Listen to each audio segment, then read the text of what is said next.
മേൽപ്പറഞ്ഞ അഡ്രസ്സിൽ കഴിഞ്ഞ 55 വർഷമായി സ്ഥിരതാമസക്കാരനായ ഞാൻ 7/5/24, 8/5/24 എന്നീ ദിവസങ്ങളിൽ കൊടൈക്കനാലിൽ പോയി തിരിച്ചു വരുമ്പോൾ എൻ്റെ വീടിൻ്റെ പുറകിൽ നിന്ന് ഏകദേശം 14 ഇഞ്ചോളം ചുറ്റുവണ്ണമുള്ള ചന്ദനമരം മോഷണം പോയതായി കാണപ്പെട്ടു.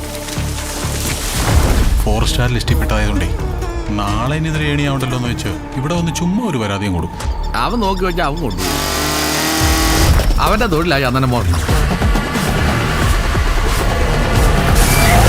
தெரியுதா யார் வந்திருக்காங்கன்னு?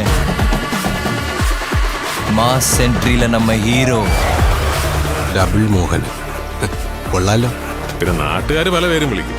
ഡബിൾ മോഹനൻ, സാൻഡൽ മോഹനൻ, ചിന്ന വീരപ്പൻ. എനിക്ക് കൊള്ളക്കാരൻ മോഹനോടാ പ്രേമം. നീ തോറ്റാ ഞാൻ വെറും ചോലക്കിലെ ചെമ്പകത്തിന്റെ മോളാം. പക്ഷെ എനിക്ക് ഡബിൾ മോഹനന്റെ ഭാര്യയായിട്ട് ഈ മറയൂർ ടൗണിൽ കൂടെ നെഞ്ചും വിരിച്ച് നടക്കണം.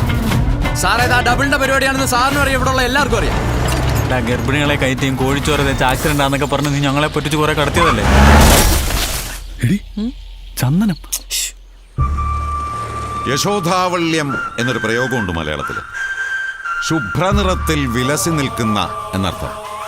അതിന്റെ തണലിൽ നിന്നാ മതി, കറ പുരണ്ടവരും തിളങ്ങും. അവനിങ്ങ് വരട്ടെ. ഇനി ഇടപാട് നമ്മൾ തമ്മിലാ. ഒരിടത്തിന്റെ ഉടമ ഇതിൽ കക്ഷിയല്ല. ഞാൻ വില പറഞ്ഞുറപ്പിച്ച ഇടപാടിന്റെ ഇടയിലോട്ട് ഇനി തല കൊണ്ടിട്ട ആ തല ഞാൻ എടുക്കും. ഒന്നുകൂടെ വിളയണം. അടുത്ത അവന്റെ നെഞ്ചത്ത ഞാൻ കൊല്ലും, ആരാണെങ്കിലും കൊല്ലും. വിളച്ചിലെടുക്കല്ലേടാ. കാക്കിയിട്ട് ഒരുപാട് ഏമാന്മാര് കയറി ഇറങ്ങി പോയ ചുരുവാസാണ്. മലയും മോഹനനും അന്നും ഇന്നും ഇവിടെ തന്നെ ഉണ്ട്. പണി വരാൻ കിടക്കുന്നവള് മോഹന.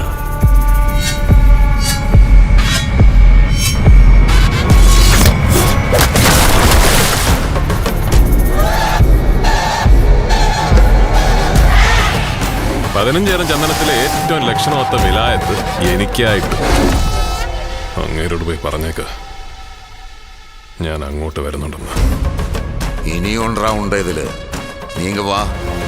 റൈറ്റ്, കൊളുത്തിട.